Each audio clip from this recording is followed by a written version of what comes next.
So let us welcome now Bruce Schneier, who's going to speak to us on the choice between surveillance and security. And after he speaks, we will have a chance to put some questions. So, Bruce, up you come.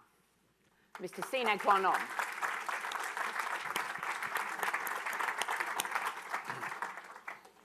Thank you. So, for me, the big story that I released about the Snowden documents was an NSA program called Quantum. Quantum is the code name.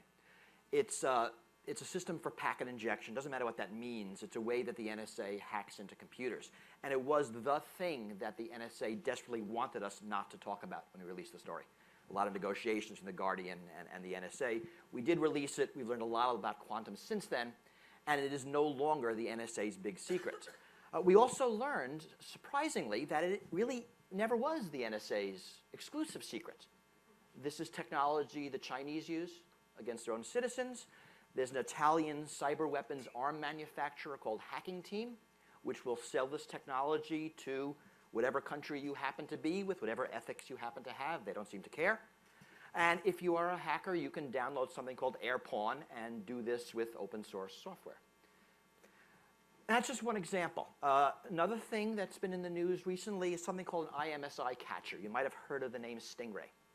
This is basically a fake cell phone tower that the FBI uses to capture people's data, your location, sometimes your messages, your conversations. This is a very secret FBI technology. There have been documents that have been seized by federal marshals when it was likely to be released to the public. Where instances where they have local police lie about it in court. We know very little about this. A few months ago, someone took a detector around the country on Washington, D.C. and found a whole lot of IMSI catchers that are installed by somebody else. We don't know who. Foreign government, maybe. Criminals. But again, this technology is not very secret. Last example, in 1996, there was a law passed called CALEA, which forced telcos to make their phone switches eavesdropping capable. So the FBI could eavesdrop on your phone call, so they had a warrant. They had to build the technology into their switches.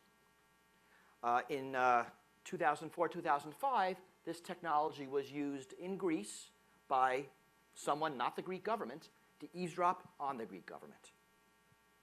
And I want you to think about all these examples when you read about the current debate about the iPhone encryption.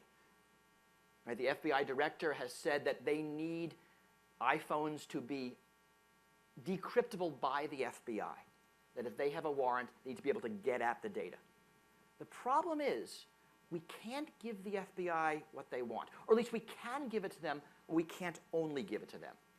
I can't build a technological system that distinguishes morality or legality, right? It's capability.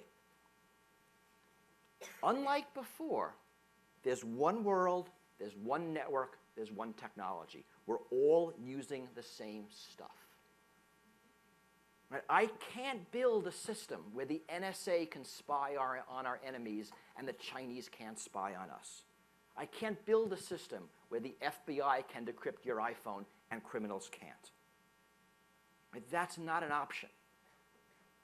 Right? Our choice isn't between a world where the good guys spy or the bad guys spy. It's a choice between a world where everyone gets to spy or nobody gets to spy.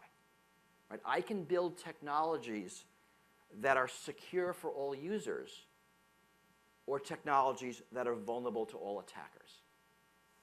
And that's how we have to think. That when we look at this choice between surveillance and security, we can't just look at one use case. The FBI focuses on the use case of criminal using the phone. But there's the use case of dissident using the phone trying to stay alive in another country. There's the use case of all of us using our phones, trying to keep our data secure. Right? One world, one network, one technology. And we need to choose between security or surveillance. My belief is that security is more important. That all technologies are fundamentally dual use. Right? That good guys and bad guys use telephones, drive on our roads, eat at all-night restaurants. Right? The moon shines on the just and the unjust. And the reason society works, the reason we're all here, the reason we're thriving,